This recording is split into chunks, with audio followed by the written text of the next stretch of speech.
James coming at you from Toronto. You miss us? I do. I feel like I'm always in Toronto, and very happily so.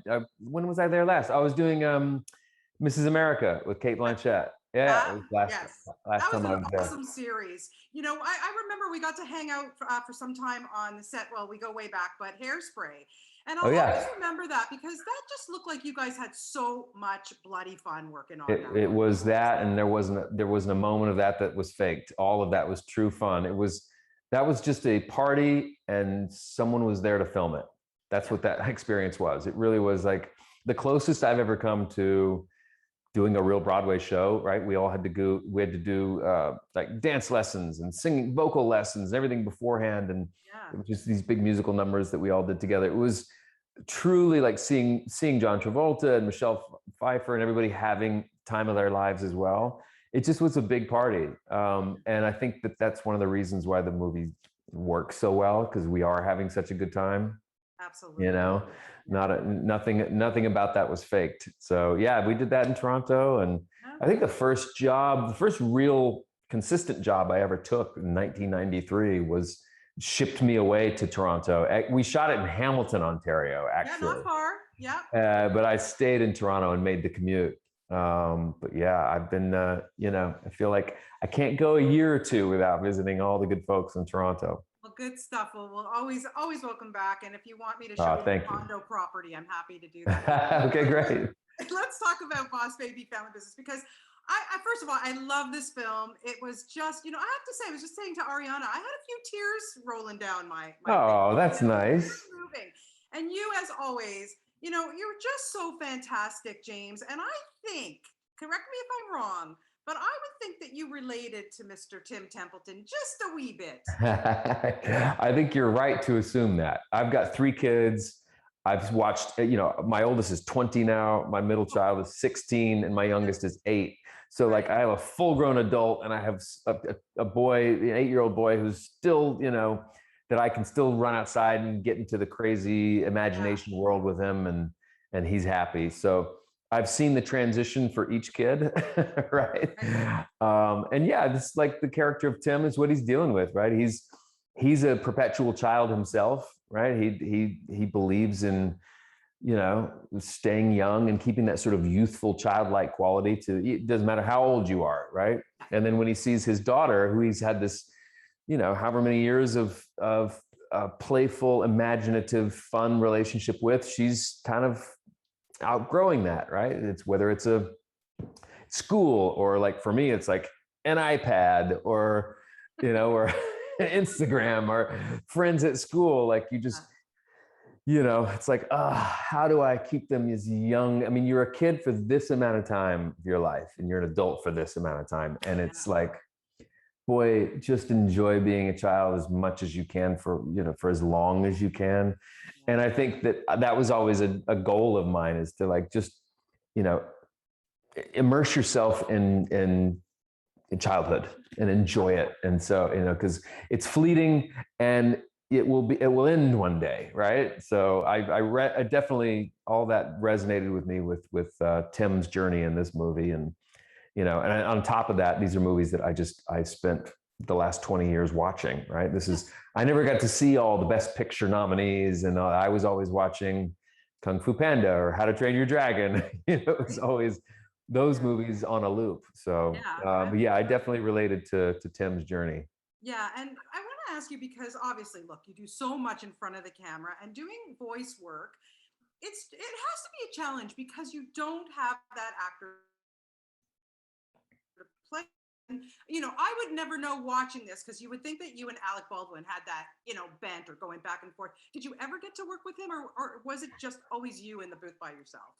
It was always, I never got to work with Alec. He was in New York, I was in LA, unfortunately, but I had the good fortune of already knowing the first movie by heart, because watching it over and over again with my younger kids. Yeah. So I knew kind of I kind of got an impression of what he was going to do.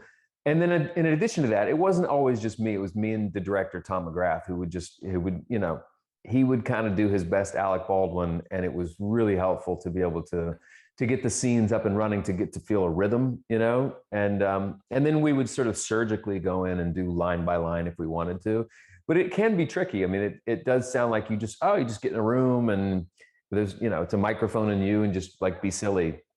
But it is an exercise in using your imagination, because you are in a starkly empty recording room with a microphone and it's like, what do you got? There's no imagery, there's no visuals to look at on the screen, right? There's no animation yet. It's just you and the script. And in a lot of ways, it's great because you have this great creative license to take it wherever you want to go and try everything, right? And be as crazy and silly or as subdued as you want. And but during that process, you can kind of lose objectivity about what you're doing and what's working and what's not. So it's almost like buckshot instead of a sniper rifle, right? It's like, I'm throwing everything up against the wall. Yeah. Hopefully something will stick. And you have a great editor in there who's going to select, the ones that she thinks that she can kind of piece together. But yeah, I mean, you do miss the sort of spontaneity of what can happen when you're, the energy that is created when you're working with with another actor one-on-one. Yeah. But I get a pretty good replacement with Alec with Tom McGrath. He's for sure. I mean, listen, Tom is a voice pro. I mean, who hasn't loved him as Skipper in the Penguin movies? Come on. Forgive me, but the person I just spoke to before you, I did my full Skipper impression, because the first time I met Tom, I was like, I gotta get it. That's not fair. The Penguins of Madagascar was on my TV at home with my kids nonstop. I mean, we would walk around, outside of the house doing Skipper and Kowalski impressions. All right. Kowalski, we're going to have to go to Code Red on this one, my friends. Button up your seatbelts, because here we go. I don't even know what he said. It's been a while since I've heard him do it, but yeah. It's Skipper. Awesome. James, I have to say, look, you are so fantastic in the roles that you choose, from Westworld, which I never missed an episode. Dead to Me. I mean, come on, Dead to Me. Wow, the brothers, dude, like really. And now I am so freaking excited because you just finished shooting Disenchanted. What can you little bit tell me about that and that experience being back with everybody? I mean, it was such a joy. I didn't think we would ever do it, right? I mean, they'd been talking about making the sequel to Enchanted for years. Yeah. And it was like, fool me once, shame on you, fool me twice, shame on me. It was like, I believed it all along and it never happened. And finally, it took COVID to get it to happen. I don't understand how that worked, but I think Amy was finally available and sort of open to the script that came her way. And it was awesome. I mean, it was like no time had gone by. First of all, everyone looks the same. With the exception of me, maybe, but it was Patrick and Amy, and no, I wasn't fishing for compliments. I promise. No, you and Rob Lowe. I don't know what the two of you drink or eat, but seriously, share your secrets, okay? Well, I don't have my own skincare line yet. I think he does, but yeah, no, it was. I can't tell you much about what we do or what happens in it, but it was, I can tell you that it was Alan Menken and Stephen Schwartz, brilliant original music again. It was, we're all in there singing our hearts out again. And Adina's there. And we got to put all the costumes back on and with a whole new scenario. But it was a blast. Are you now looking for roles that you absolutely have to sing in? Because of course we get to hear you in Boss Baby. You get to sing. I mean, and then I didn't even think I was gonna sing in Boss Baby.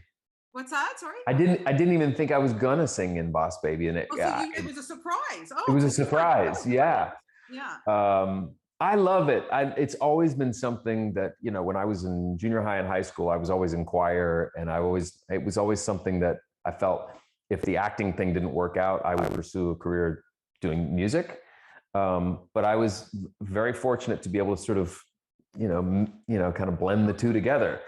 So now I feel like, especially nowadays in this world, it's like we just need more music. We need more light and positivity. And so I'm always open to exploring and looking for roles where I get to sing or play guitar or whatever, anything musical. I just enjoy it so much. Well, we love it. And I think next stop for you needs to be Broadway. I've always wanted to do it. I've always been terrified of the idea, but also, and not because I wouldn't love being up there on stage, but because of I don't know that I have the discipline for 8 shows a week for a year and a half. I've never done anything 8 times a week for a year and a half, I don't think. Um, for those of you worrying about my hygiene, yes, I do brush my teeth every day. But no, I just, Hugh Jackman on X-Men said, mate, you've got to do Broadway. You'd kill it. You with your impressions. You amaze me. I can't not talk about certain people without doing the impression of them. But yeah, I'd love to find something to do, a musical on Broadway. And in fact, I was who was I just speaking with about this? I don't know, maybe it was Adina Menzel. Yeah.